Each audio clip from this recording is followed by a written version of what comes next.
Сая баярцагт сайд гүнлэг гишүүнээр хэлж ин л да, нэг талаасаа үнний ортооч юм шиг, нөгөө талаасаа бас залруулахгүй болохгүй учраас ягаад гэвэл нөгөө протокол үлдэж байгаа учраас бид бас ярьсан зүйлээ яг үнэн бодтойгоор ярих ёстой.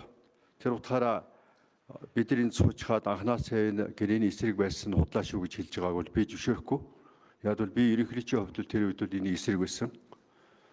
Тийм учраас бол тэр зөвхөн би хэлээ зогсохгүй Америкийн нэгдсэн улсын тэр үеийн Монгол сууж исэн элчин сайд Бинтон гэж хүн одоо оюутлахын гэрээний талаар ерөнхий сайд их хурлын дарга нарын баримтжсан байр суурийг маш дэлгэрэнгүй бичиж Америкийн нэгдсэн улсын төрийн департаментэнд явуулсан байдаг.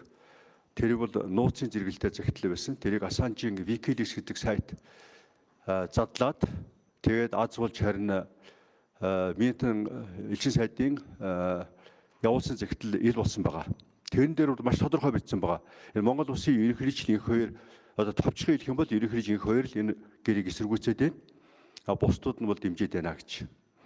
Тийм учраас бол би анхнаасаа энэ гэрийг буруу гэрээ боллоо гэж үзчихсэн. Аюулын үеийн зөвлөлийн асуудал орж ирэхэд нь ийм засвар хийгээсэн ийм үүрэг даалгаврыг бол тухайн үеийн ерөнхий сайд инх бол тухайн үеийн ерөнхий сайд Баярнат өгч энэ гэрээг буцааж ирсэн.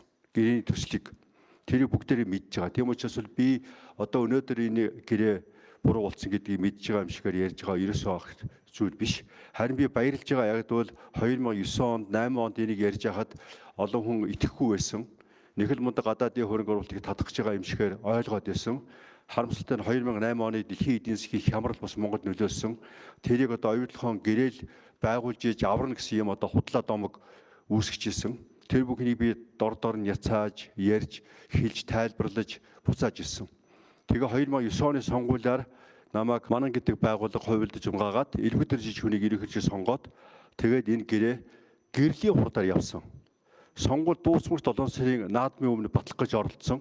Тэрийг бол харин их хурлын гишүүд зарим нь эсэргүүцэж энэ дээр ухстай хандах ёстой гэсэн байр суурь барьсан учраас яаж чадаагүй. Тэгээд тэр намраа 10 сарын 6-нд энэ гэрийг баталсан.